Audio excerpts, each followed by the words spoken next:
Hey everyone, and welcome to another Deep Dives. Today we're going to be tackling a topic that's absolutely essential to all of us: sleep. It really is amazing how much sleep impacts our lives. It Yeah. affects everything, how we feel, how we think, how we function. It's It incredible. is. And we've gotten a ton of fascinating material from you about sleep. Seriously, a lot to unpack. So let's get started. First off, can you tell everyone a little bit about what kind of stuff we'll be covering in this deep dive? Well, we've got some great resources to work with here. A detailed table of contents and a whole chapter from a book all about sleep.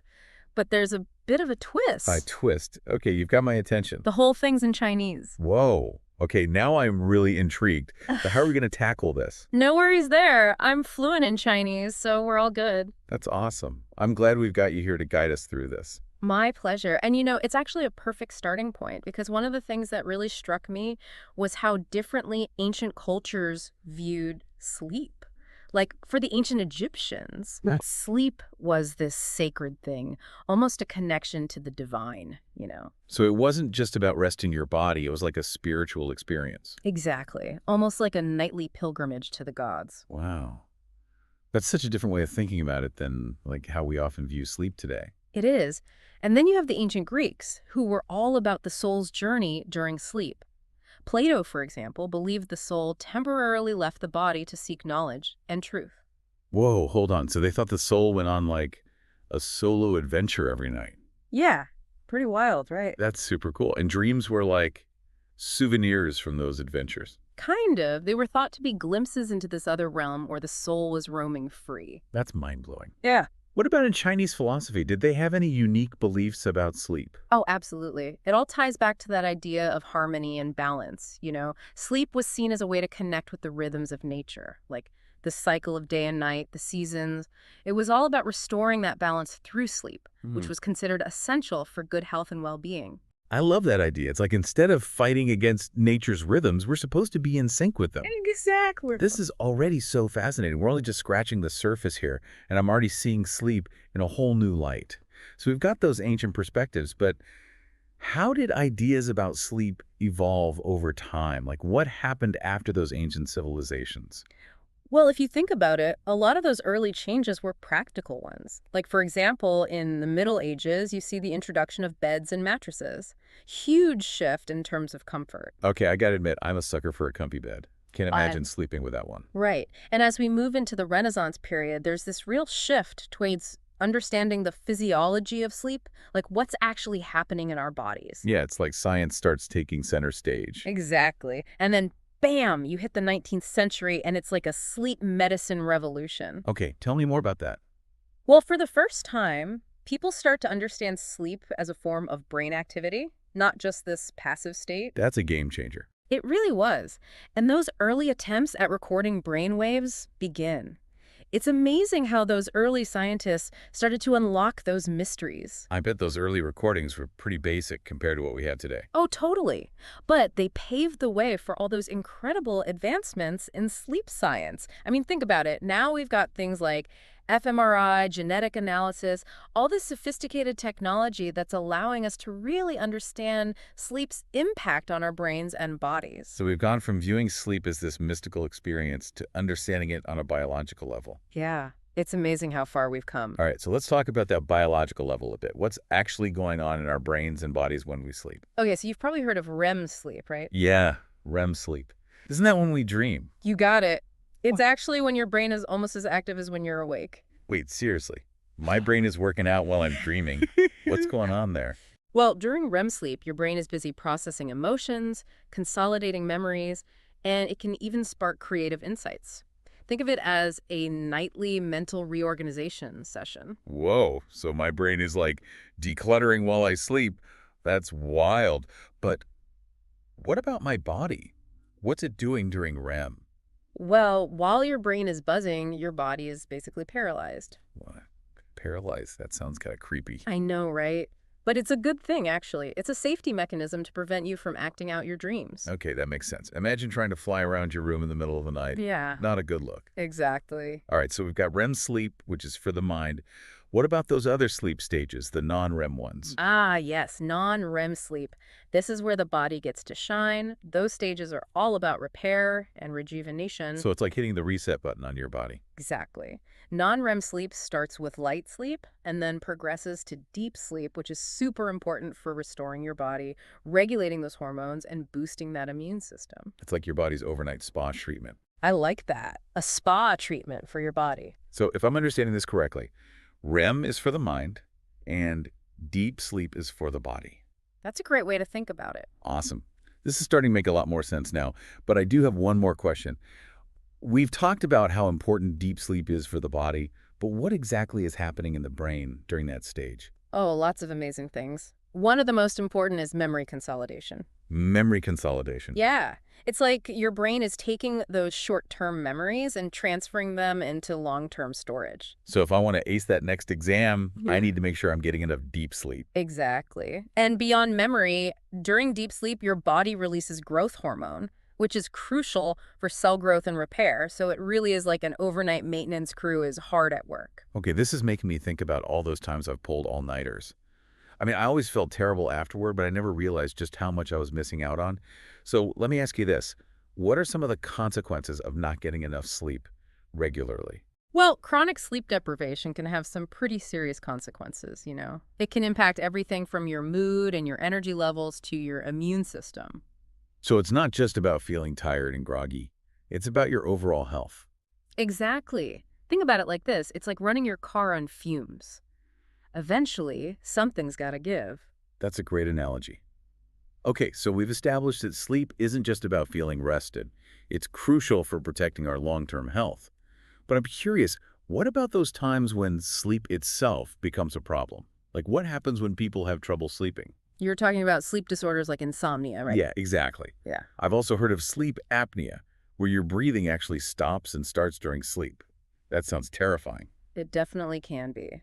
And it's important to seek medical attention if you suspect you might have a sleep disorder. Absolutely. So we've got to be proactive and address those sleep disorders head on.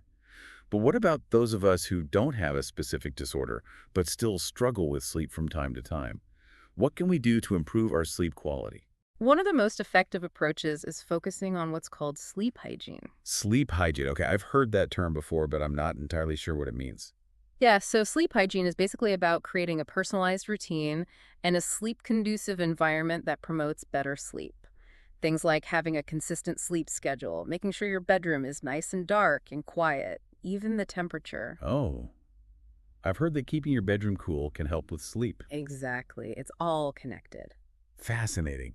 Okay, so setting the stage for a good night's sleep is important. What about our pre-sleep routine, like what we do in those hours before bed? That's key too. Creating a relaxing pre-sleep routine can do wonders. Things like reading, meditation, even a nice warm bath can help signal to your body that it's time to wind down.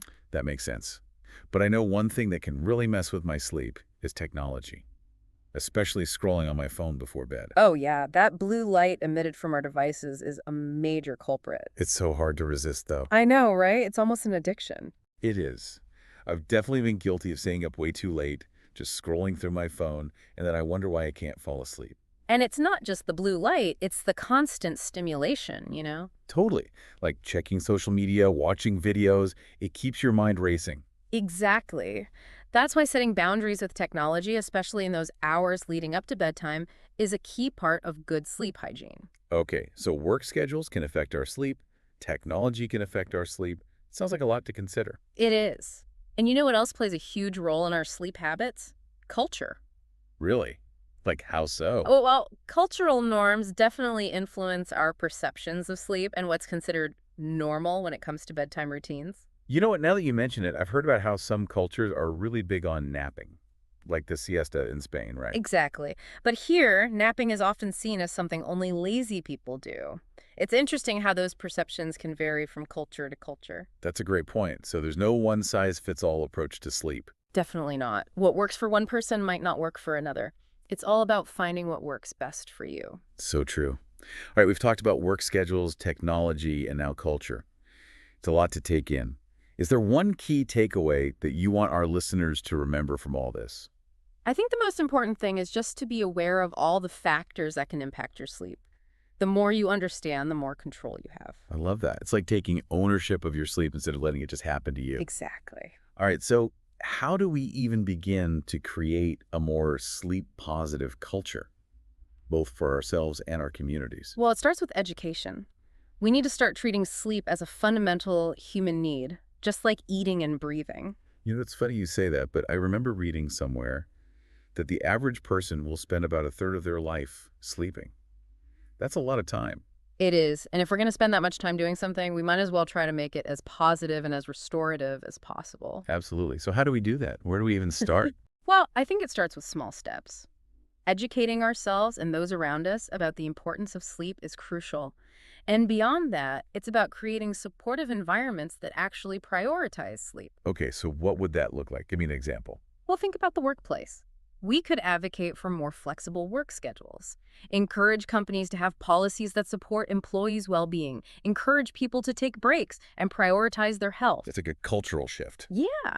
And at home, we can start by establishing those consistent sleep routines, create relaxing bedtime rituals, and most importantly, set those boundaries with technology. Okay, so it's about making conscious choices. Yeah. Right.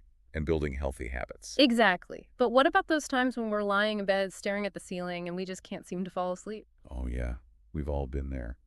What do we do in those moments? That's a great question, and it leads us to a discussion about some practical strategies and techniques that can help you fall asleep faster and sleep more soundly. Okay, so we've talked about how our individual habits, like those screen time habits before bed, can really impact our sleep.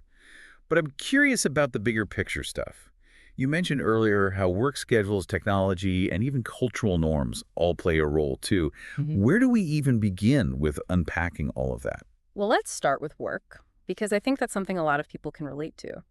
Think about how much work schedules have changed, even just in the last few decades, like that traditional 9 to 5 work day. Yeah. It's becoming less and less common. It seems like everyone's working longer hours, more flexible hours, and juggling a million different things. So true. It's like we're constantly racing against the clock, and sleep is often the first thing to go. Yeah. Exactly. And there's a ton of research showing how that can backfire big time. I mean, studies have shown that those longer working hours are directly linked to poorer sleep quality and not getting enough sleep overall. It's like a vicious cycle, isn't it? You're stressed about work, so you don't sleep well. But then not sleeping well makes you even less productive at work. Yeah, absolutely. And that can have serious consequences, not just for your own health, but for workplace productivity as a whole. It makes you wonder if there's a way to create a healthier work culture, one that values sleep. Yeah. I mean, are there companies out there who are trying to do things differently? Oh, absolutely. There are definitely companies out there who are starting to experiment with more flexible work arrangements, ways to promote a better work-life balance. It's not just about being nice. It actually makes sense from a business perspective. Right. Happier, well-rested employees are going to be more productive in the long run. Okay. So we've established that work schedules can definitely impact our sleep. What about technology?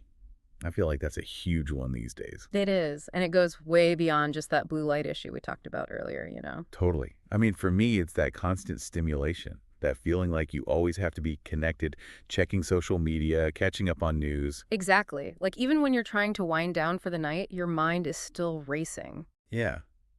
It's like my brain is wired to be always on these days. No wonder so many people struggle with sleep. It seems like setting boundaries with technology, especially before bed, is key for good sleep hygiene. It is. It really is all about being mindful and intentional about how we're using technology.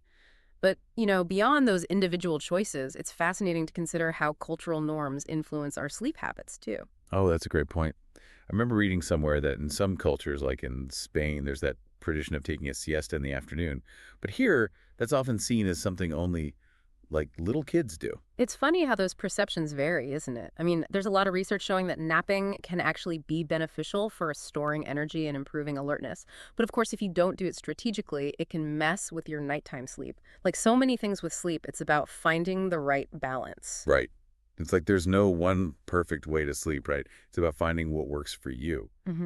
And speaking of cultural differences, I think I read that in some cultures, co-sleeping is much more common. It is. It really highlights how cultural values shape our sleep habits and what we consider normal. So it's not just about individual preferences, it's about those larger societal influences too. Exactly. And all those things kind of come together to shape our relationship with sleep. Okay, so we've got a lot to think about here. Work, technology, culture. It's kind of overwhelming, actually. What's the most important thing you want our listeners to take away from all of this? I think it comes back to awareness. Being aware of those factors that impact sleep can empower us to make informed choices. I love that. It's like instead of feeling powerless, we can actually take control of our sleep and create habits that work for us. Exactly. It's about being proactive rather than reactive, you know? Absolutely. So how do we start to cultivate that sleep-positive culture? It feels like such a big challenge, especially with all these factors at play. It is a big challenge, but I think it all starts with small steps. First and foremost, we've got to educate ourselves and others about why sleep is so important. It's not a luxury, it's a fundamental human need. You know, I remember reading somewhere that the average person will spend about a third of their life sleeping. That's a lot of time. It is. And if we're going to dedicate that much time to something, shouldn't we try to make it as positive and restorative as possible? You're absolutely right. It's like investing in our overall health and well-being. Exactly. And so creating supportive environments, both at work and at home, where people feel empowered to prioritize their sleep is really key. Okay, so let's get practical here. Right. What would that look like in real life? Well, think about the workplace. What if we advocate for more flexible work schedules and policies that truly allow people to take breaks and actually prioritize their well-being? And at home, we can create those consistent sleep routines, those relaxing bedtime rituals, and those all-important boundaries with technology. It sounds like it's all about making conscious choices and building those healthy habits, right? Yeah. But what about those times when no matter what we do, we just can't seem to fall asleep? You know, those nights when we're just tossing and turning? What are some things we can do in those moments? That's a great question. And it leads us to a discussion about some practical strategies and techniques that can help you fall asleep faster and sleep more soundly. Okay, so we've talked a lot about the science behind sleep, the cultural stuff, and all those things that can impact our sleep. But let's get practical here.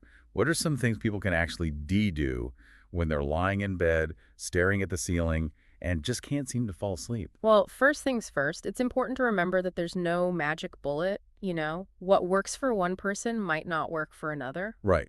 We're all different. Exactly. But there are some general strategies and techniques that tend to be pretty helpful for a lot of folks. Okay, so spill the beans. What are your top tips for getting a better night's sleep? One that's super simple but can be really effective is called progressive muscle relaxation. Progressive muscle relaxation. Okay, that sounds a little intimidating. I know, right? The name sounds fancy, but it's actually really easy. You basically tense and release different muscle groups in your body, starting with your toes and working your way up to your head. Oh, I've heard of this. It's like giving yourself a little mini massage. Exactly. It helps to release all that physical tension, and when your body relaxes, your mind tends to follow. That makes sense. Okay. So progressive muscle relaxation. What else? Another technique that can be really helpful is visualization. So instead of lying there focusing on all your worries, try picturing a peaceful, relaxing scene. Ooh, I like that. It's like taking a mental vacation. Exactly. Maybe it's a beach, a forest, whatever brings you a sense of calm and tranquility. That's a great tip. What about those white noise machines I've heard about? Do those actually work? For some people, yeah, especially if you're sensitive to noise. That gentle, constant sound can help block out all those distracting noises. It's like creating a little sound cocoon, shutting out the world. Exactly. Now, have you ever tried aromatherapy to help you sleep? Ooh, you know what I have? I love using lavender essential oil in a diffuser. Oh, good choice. There's actually some evidence suggesting that scents like lavender can have a calming effect and promote relaxation. You can try using essential oils or even just put a few drops on your pillow. I had to try that. But okay, what about those nights when no matter what you do, you just can't seem to shut your brain off? Like you're lying in bed, your mind is racing, and you just can't fall asleep. Well, one thing you definitely want to avoid doing is clock watching. Ugh, I know. I hate that. It just makes you more anxious. Exactly. Staring at the clock just increases that anxiety and makes it harder to fall asleep. If you've been lying awake for more than 20 minutes or so, get out of bed and do something relaxing until you feel tired again. Ooh, that's a good tip. Like read a book or something. Yeah, or listen to some calming music, do some gentle stretches, something like that. Just avoid anything too stimulating, like watching TV or working on your computer. Right. Give your brain a break. Yeah. Okay, so we've got relaxation techniques. We're avoiding screens. What about food and drinks? Does what we consume before bed affect our sleep? Big time. You definitely want to avoid heavy meals, caffeine, and alcohol close to bedtime. Those can mess with your sleep cycles and make it harder to fall asleep and stay asleep. So that late night glass of wine or cup of coffee might not be the best idea. Probably not the best idea. But on the other hand, a light snack that's got tryptophan can actually be helpful. Tryptophan. What's that? It's an amino acid that helps promote sleep. Think like a small bowl of oatmeal or a handful of almonds, even a glass of warm milk. Ooh, a glass of warm milk before bed. That sounds cozy. It is. So those are just a few things to try, It's really all about experimenting and figuring out what works best for you. Absolutely. Well, this has been an incredible deep dive. We've learned so much about sleep, from the science to the practical tips. Any final thoughts you want to leave our listeners with? Just remember, folks, sleep is not a luxury, it's a necessity. It's essential for our physical and mental well-being. It impacts everything. It's so true. So let's all make a commitment to prioritize sleep, Start by making small changes.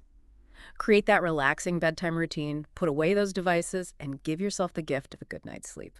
Sweet dreams, everyone. Sweet dreams.